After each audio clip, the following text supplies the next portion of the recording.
very good morning to the channel Veterinary Public Health and Epidemiology. But now I am starting the epidemiology lecture first. Epidemiology lecture first. So epidemiology का definition already पहले मैं एक बार बता चुकी हूँ. Epidemiology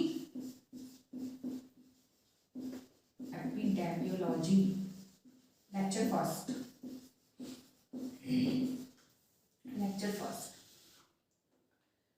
So basically जो first कुछ important point है, जो फर्स्ट वेटरनरी स्कूल था आपका वो कहाँ पर ओपन हुआ था? The first veterinary school open at the Lyon, France में स्टार्ट हुआ था. That is very important question. ये कुछ नोट्स हैं जो इंपॉर्टेंट हैं, जैसे फर्स्ट वेटरनरी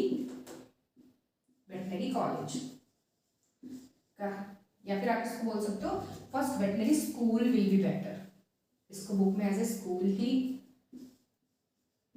लिखा गया है. First veterinary school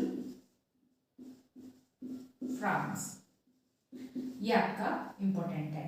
then year is 1962 and the first animal which is domesticated. जो पहला कौन सा एनिमल है जिसको डोमेस्टिकेट किया गया, जिसको पाला गया? So it is dog. ये क्वेश्चन हमारा आया था आईसीआर एग्जाम में, आईसीआर के दैट नेट के एग्जाम में. So dog is the first animal which is domesticated. After that ये आपका किस ईयर की बात है? It is something 1400 year back. The next one जो डोमेस्टिकेट किया गया था दैट इज शीप एंड गोट.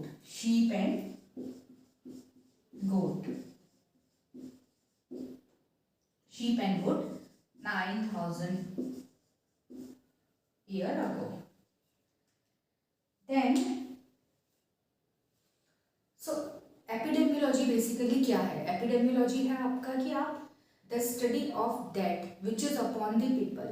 लोगों के ऊपर जो भी चीज इस टाइम फैल रही है उस चीज की स्टडी करना. सो एपिडेमियोलॉजी को जब स्टार्ट किया गया था तो स्टार्टिंग में ये देखा गया, कुछ थ्योरीज दी गई. थ्योरीज में क्या था आपका? सबसे पहले जो एंशिएंट टाइम था हमारा, उसमें ये बोला गया कि जो डिजीज होती है उसके डिफरेंट कॉज हो सकते हैं. तब उस टाइम पर साइंटिफिक जो ईरा था वो इतना नहीं था. तो उस टाइम पे लोग क्या माना करते थे कि आपस में जो ये वेद होते थे, ऋषि होते थे, या फिर जो आपका मिथ है पुराने टाइम पे, उसको ज़्यादा वैल्यू दी जाती थी. उसके बेस पे कुछ कॉजेशन थ्योरीज दी गई डिजीज की. कॉजेशन थ्योरीज दी गई sorry causation theories of disease means disease के पीछे के क्या कारण हो सकते हैं. तो सबसे पहले जो थ्योरी दी गई वो दी गई आपकी Demons theory. Demons theory means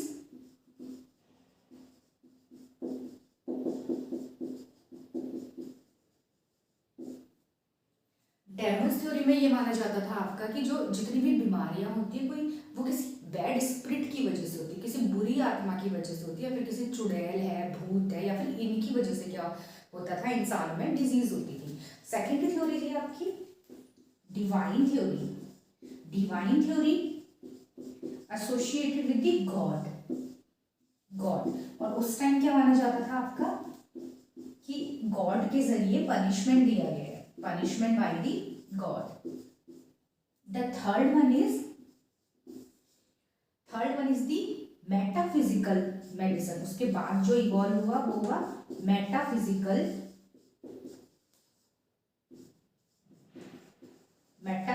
disease theory. तो इसमें बोला जाता था आपका कि ग्रहों की दशा मीन्स ये जो आपके ग्रह होते हैं वो आपके बॉडी पर, आपकी जो सोल है उस पर इनका इफेक्ट पड़ता है. अगर बैड इफेक्ट पड़ता है तो ग्रहों की दशा की वजह से ये डिजीज कॉज हो सकती है. उसके बाद जो next theory I that is the universe of natural law. जो फोर्थ थ्योरी आपकी वो है यूनिवर्स ऑफ नेचुरल लॉ.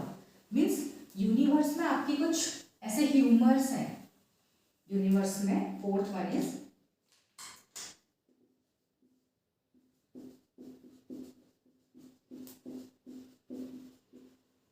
कुछ नेचुरल लॉज हैं यूनिवर्स में, कुछ फोर्सेस हैं, मीन्स फोर या फिर फोर ह्यूमर्स हैं, सम ह्यूमर्स आर देयर।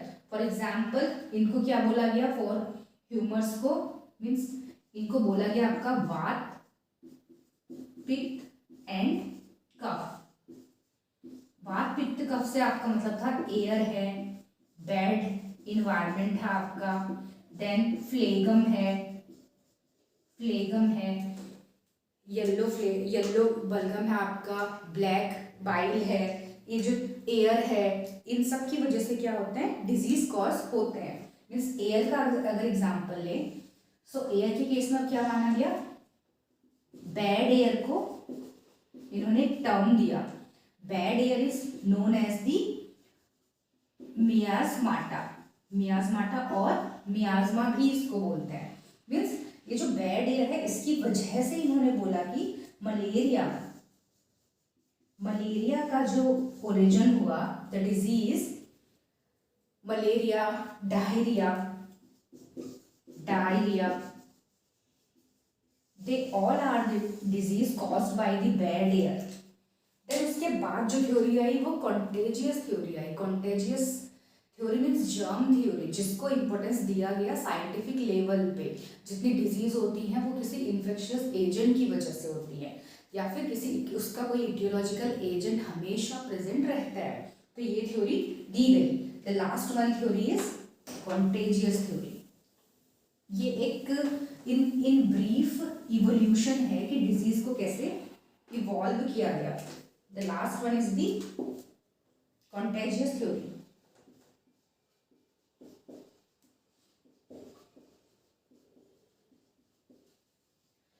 तो कॉन्टेजियस थ्योरी इट इज जो plague due to the microbes, that is contagium animatum. इसके लिए एक वर्ड दिया गया कॉन्टेजियम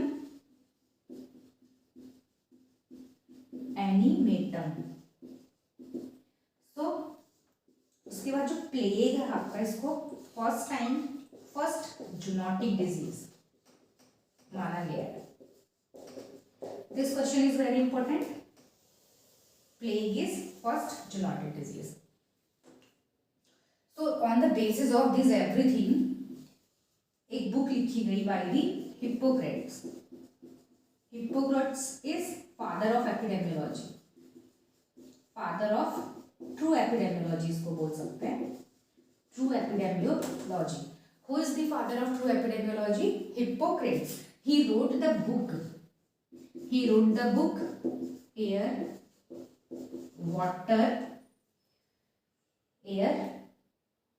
वाटर एंड प्लेसेस। इस पर इन्होंने एक बुक लिखी गई, इसका नाम दिया गया, where I need to write, air, water और प्लेस पे एक बुक लिखी गई कि जो डिजीज होती है वो आपकी एसोसिएटेड होती है इन फोर ह्यूमर्स पे, और इन एयर का प्रॉपर मैनेजमेंट ना होने की वजह से, वाटर का प्रॉपर मैनेजमेंट ना होने की वजह से, प्लेसेस का प्रॉपर मैनेजमेंट ना होने की वजह से। So that name of the book is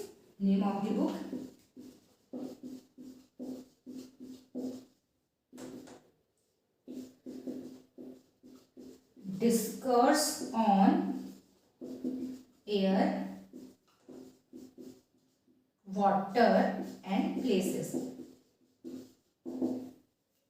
So according to that book that written by the Hippocrates ने बोला कि जो सारी बीमारियां होती हैं आपकी, जो डिजीज का ओरिजिन है वो आपका एयर, वाटर और प्लेस, इन तीनों चीजों के बदलने की वजह से होती है। Means what does it mean? इसका ये मतलब है कि जब हम अपना हवा बदलते हैं, पानी बदलते हैं, जगह बदलते हैं, तो इसके बीच में ही हम क्या कर सकते हैं, डिजीज को एक्वायर करते हैं। So this is a brief introduction कि एपिडेमियोलॉजी आपका क्या इसमें मेन आता है। एपिडेमियोलॉजी आपकी हिस्ट्री जो है डिजीज की उससे डील करती है, मेनली आपकी हिस्ट्री से डील करती है, आपका ट्रांसमिशन कैसे हो रहा है, उसके पीछे का रीजन क्या है, इन सब से डील करती है epidemiology. The definition I have already written in the lecture 3rd, so I will repeat the definition. वो डेफिनेशन बहुत शॉर्ट में थी, here will write the proper definition. So epidemiology is epi upon demo people logy study. So epidemiology is study of that which is upon the people. अगर लोगों के ऊपर वो disease है, so the definition will be study of disease in a population or on the people. So the exact definition की अगर बात करें इसके अलावा, that is standard definition,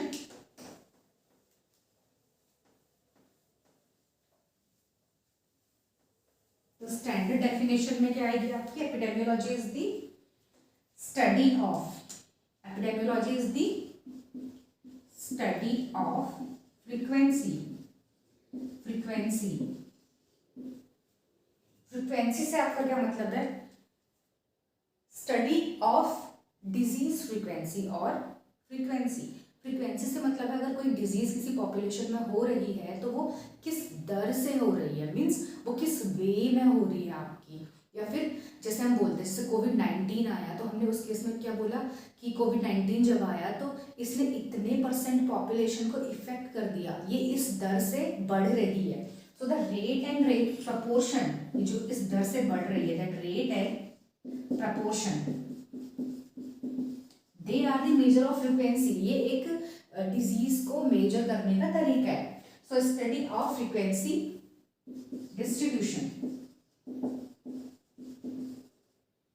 distribution से आपका क्या मतलब है, फॉर एग्जाम्पल कोविड जब आ गया तो हमने क्या बोला कि कोविड जो है वो यहाँ पर आया है, मीन्स हमने किसी प्लेस को स्पेसिफाई किया, सबसे पहले वो चाइना से आया, फिर इंडिया से आया, तो हमने स्पेसिफाई किया कि दिसंबर 2019 में वो चाइना में था, मीन्स हमने टाइम दिसंबर 2019 मीन्स टाइम को स्पेसिफाई किया।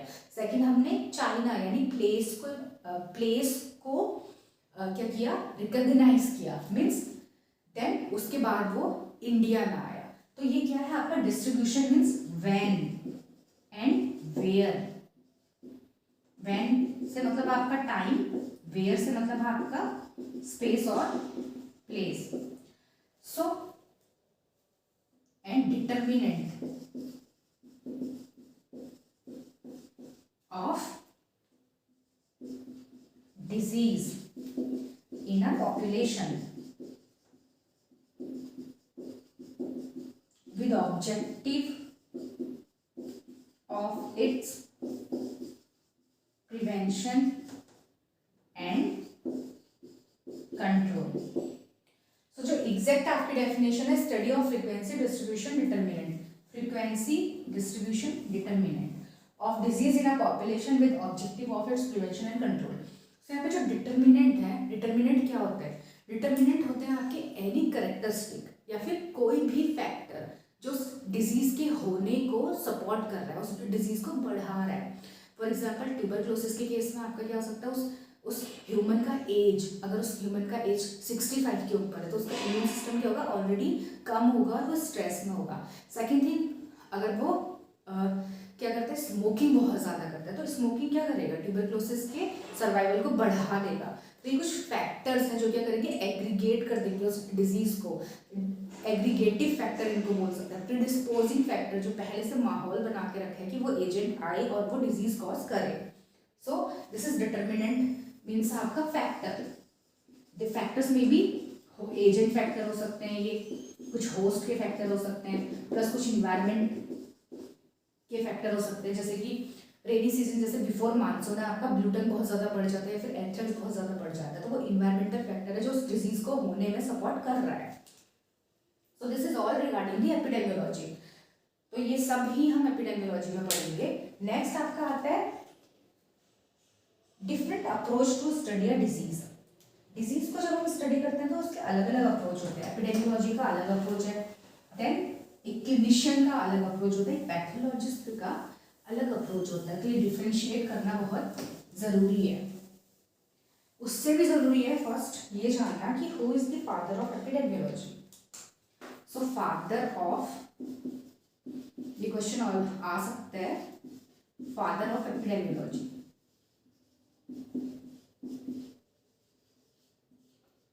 सो ये है आपका Jon Snow. Jon Snow, Jon Snow is the father of epidemiology. इन्होंने स्टडी किया था कॉलेरा। कॉलेरा, कॉलेरा जो डिजीज है आपकी, ये वाटर से होने वाली डिजीज है। सो उस एरिया में, इंग्लैंड में जब ये डिजीज हुई थी सबसे पहले, तो ये हैंड पंप से इस डिजीज का ओरिजिन हुआ है। उस कंटामिनेटेड वाटर से इस डिजीज का ओरिजिनेट हुआ है। ये किसने इन्फॉर्म किया था? जॉन स्नो ने। That's why it is called the modern epidemiologist और father of epidemiologist. Modern epidemiologist और English epidemiologist, also known as the English epidemiologist। इसके अलावा एक इंपॉर्टेंट क्वेश्चन है आपका एडवर्ड जेनर। एडवर्ड जेनर ने क्या किया था? he introduced smallpox vaccine with the help of cowpox vaccine। Second, ये आपका सबसे इंपॉर्टेंट है। Then father of microbiology is also important, Louis Pasteur. ये क्वेश्चन भी आपसे पूछा जा सकता है।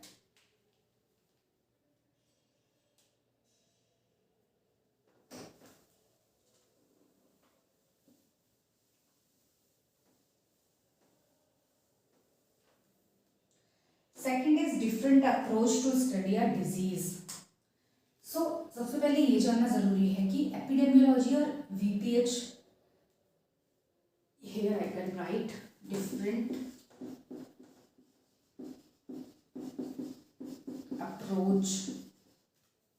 अप्रोचेस ऑफ इन्वेस्टिगेटिंग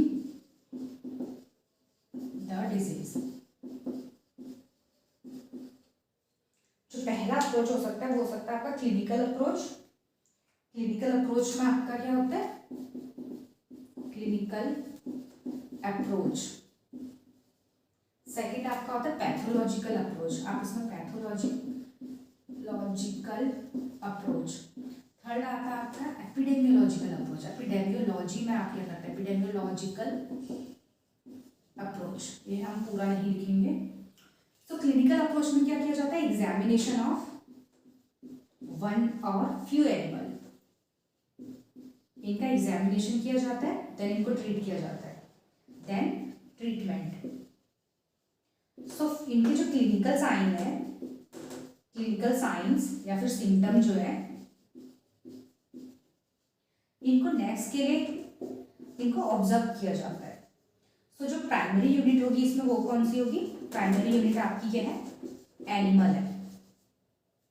पैथोलॉजिस्ट जो होगा आपका वो डील करेगा आपका इटियोलॉजिकल एजेंट के साथ। इटियोलॉजिकल एजेंट के पैथोजेनेसिस के साथ, पैथोजेनेसिस प्लस होस्ट का रिस्पॉन्स मीन्स उस इन्फेक्शियस एजेंट ने माइकोबैक्टीरियम ट्यूबरक्लोसिस है फॉर एग्जांपल, उसने लंग में इन्फेक्शन किया तो लंग्स में क्या क्या चेंजेस हुई वो आपका पैथोलॉजिस्ट डील करेगा। मीन्स पैथोलॉजिस्ट आपका मोस्टली क्या करता है? डेड एनिमल के साथ डील करता है। Dead animal, here it will deal with the live animal, but here it will deal with the live plus dead plus environment, 4W plus 1H means epidemiologist will deal with the when, where,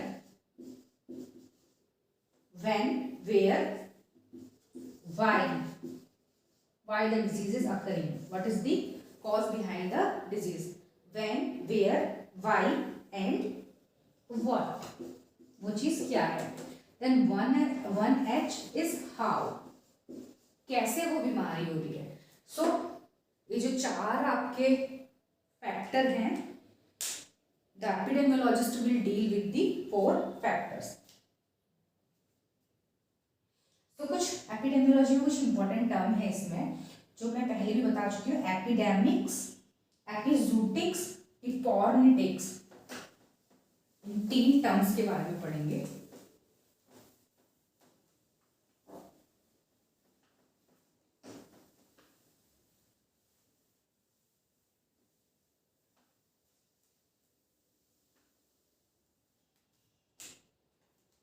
first one is epidemics.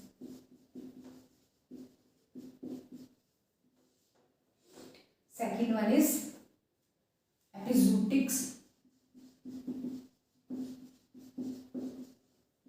Third one is epornitics. So epidemics is outbreak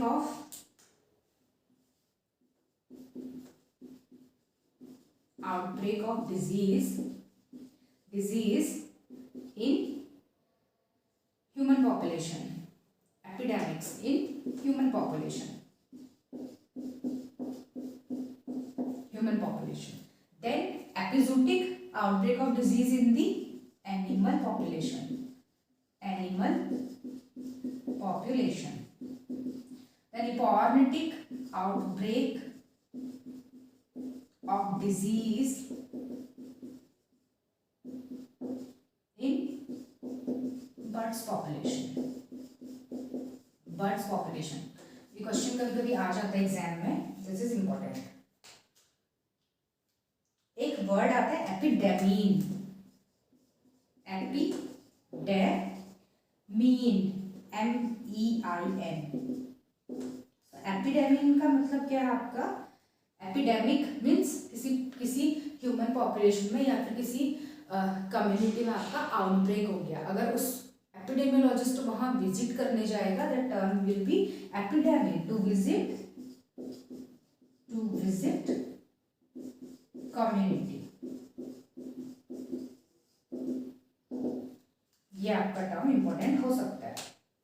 second हमने बात कर ली है आपका frequency के साथ. Then epidemiology में जो population word use होता है, population means population, disease in a population. वहां पर जो पॉपुलेशन होती है वो हमेशा एट रिस्क होती है आपकी. It may be at risk population ली जाती है, एट रिस्क. और ये हो सकती है आपकी कोई community, group, family, village, can be anything. The next term is epidemiological triad. Mostly ये क्वेश्चन हर जगह पूछा जाता है आपका. What is the epidemiological triad?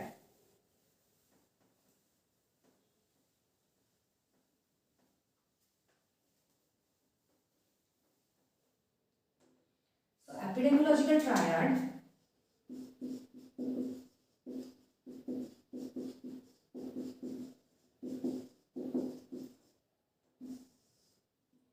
इसको बेसिकली हमें ट्रायंगल से रिप्रेजेंट किया जाता है. First one will come agent, then host, then environment. That is known as the epidemiological triad. Means किसी भी डिजीज के अक्रेंस के लिए आपके पास क्या चीजें होनी जरूरी है? एजेंट होना जरूरी है, होस्ट होना जरूरी है, और उसको सपोर्ट करने के लिए आपका एनवायरनमेंट होना जरूरी है. So these 3 will make a epidemiological triad. In case of, चलो हम बात करते हैं टीबी के केस में. Agent will be Mycobacterium, tuberculosis. Host will be human. will be stress, poor nutrition, smoking, then low immune system. These all will favor the disease tuberculosis. Next, objective of epidemiology. What are the objectives of the epidemiology? के objectives क्या हैं?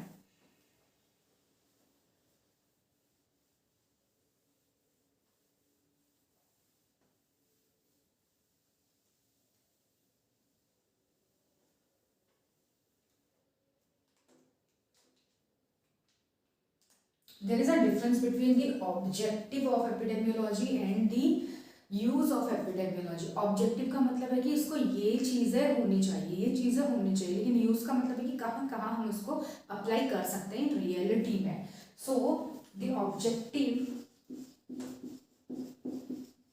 Of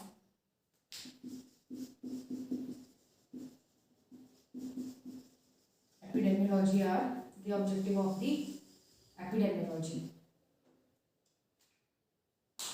The first one is to establish and describe. First, to establish and describe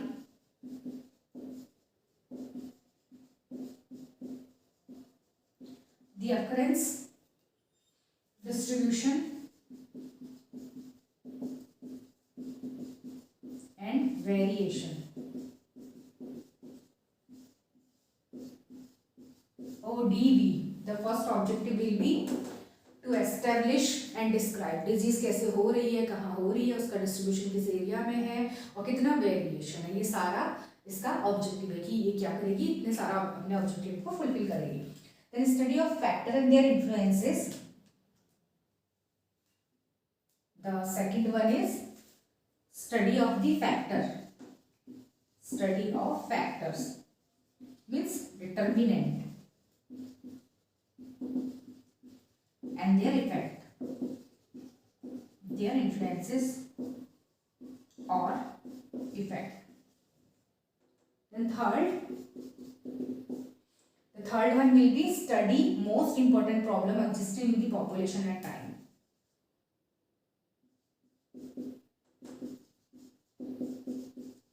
Most important problem existing in the population.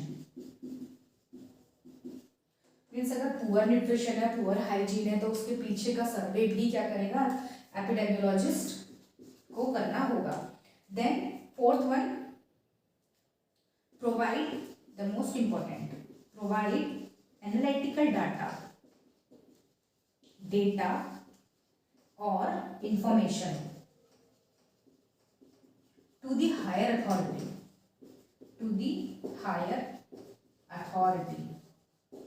For example higher authority से आपका क्या मतलब है, इसमें CDC, WHO, NCDC, FAO और everything. Then study ecology of disease. Ecology of disease या फिर इसे हम कह सकते हैं natural history of the disease. Natural history of disease. The last one, to assign or design implementation of field studies of disease. The last one I can write here. यहाँ लिख लेते हैं. Design and implementation of control program. जो sustainable development goal है, TP का control programme है, उसको execute कहाँ करना है, कितने तक करना है, वो सब क्या होगा, इसके अंडर आएगा. Then the second will be the use of epidemiology. The use of epidemiology कहाँ यूज हो सकता है एपिडेमियोलॉजी का, किसी आउटब्रेक के केस में. कहीं अगर आउटब्रेक हो रहा है तो इन्वेस्टिगेटिंग द आउटब्रेक, वहां एपिडेमियोलॉजी का यूज हो सकता है. ऑब्जेक्टिव के बाद आपका आएगा use of epidemiology. Use of epidemiology. Investigating the outbreak. Investigating the outbreak. Then investigating the disease of unknown origin. Disease of unknown origin. Then third one, कोई ऐसी डिजीज जिसका हमें ओरिजिन नहीं पता है, उसका इन्वायरमेंट के बेस पर उसके कुछ फैक्टर्स है, ह्यूमिडिटी कितना है, टेम्परेचर कितना है, जिस पे वो ग्रो कर रही है, कौन सा सीजन में वो आई है, इन सब के बेस पर हम क्या कर सकते हैं, उस अननोन ओरिजिन की जो डिजीज है उसके बारे में कुछ इन्फॉर्मेशन पता लगाई जा सकती है। देन कहीं भी आउटब्रेक होता है तो आपको एक कंट्रोल प्रोग्राम के साथ चलना होता है, कुछ कंट्रोल मेजर्स, कुछ प्रिवेंटिव मेजर्स वहाँ अप्लाई करने होते हैं, तो उस केस में भी एपिडेमियोलॉजी का यूज हो सकता है। Then disease surveillance,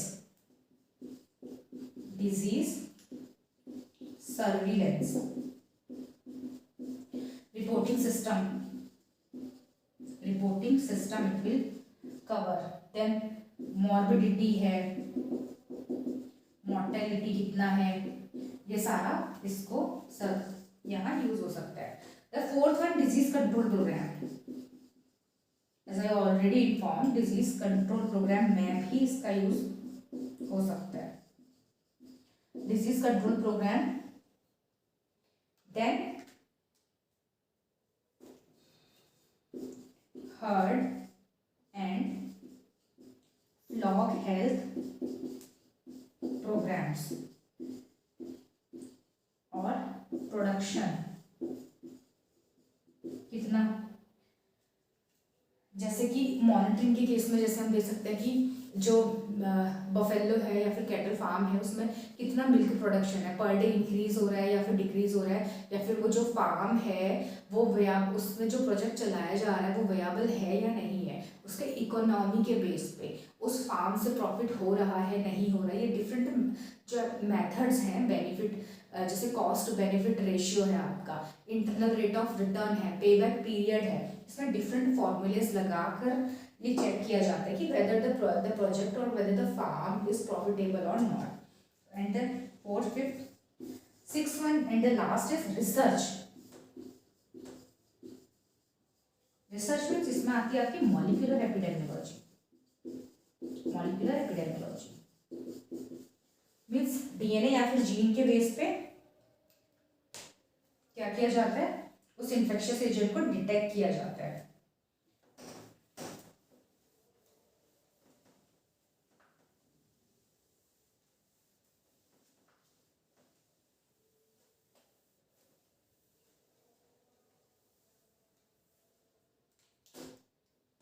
So molecular epidemiology is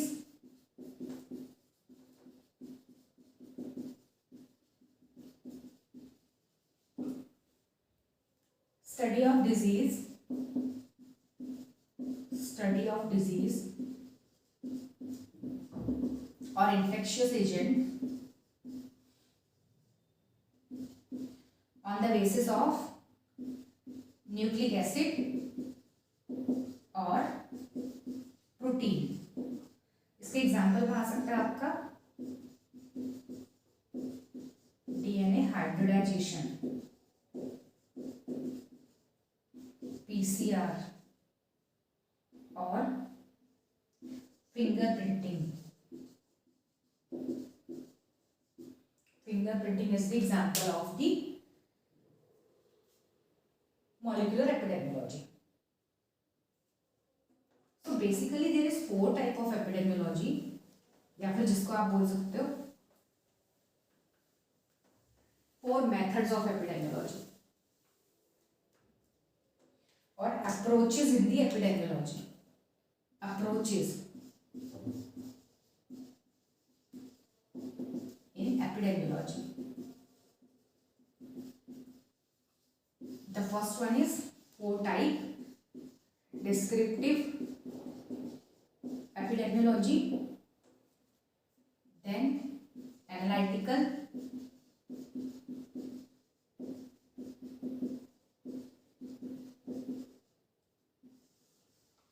experimental, the last one will be the theoretical. So इन सबके डिटेल में जाया जाएगा इन दी नेक्स्ट लेक्चर। और यहाँ को सब क्लासिफिकेशन भी होता है एपिडेमियोलॉजी का, सब classification of epidemiology.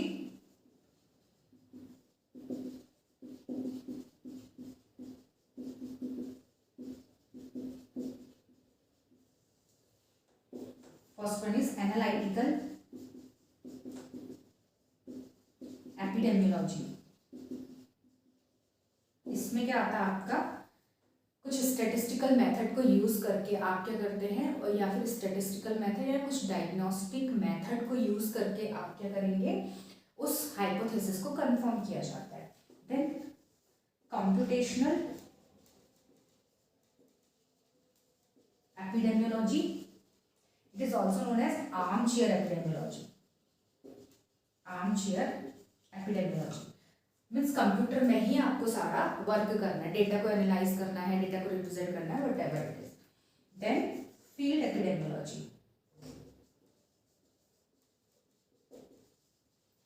Field epidemiology is shoe leather epidemiology. Means सारा वर्क आपको फील्ड में करना होता है। Then nutritional epidemiology, deal with the जितनी भी डिजीज आपकी न्यूट्रिशन की कमी से होते हैं, मिनरल की कमी से होते हैं, उनसे डील करना, nutritional epidemiology. Then micro epidemiology, then macro epidemiology, then molecular epidemiology. ये आपके डिफरेंट टाइप के जो एपिडेमियोलॉजी और इनके सब क्लासिफिकेशन है, आई have already provide notes on this. So next we will in detail we will study the 4 type of epidemiology, or we can say the epidemiological approaches.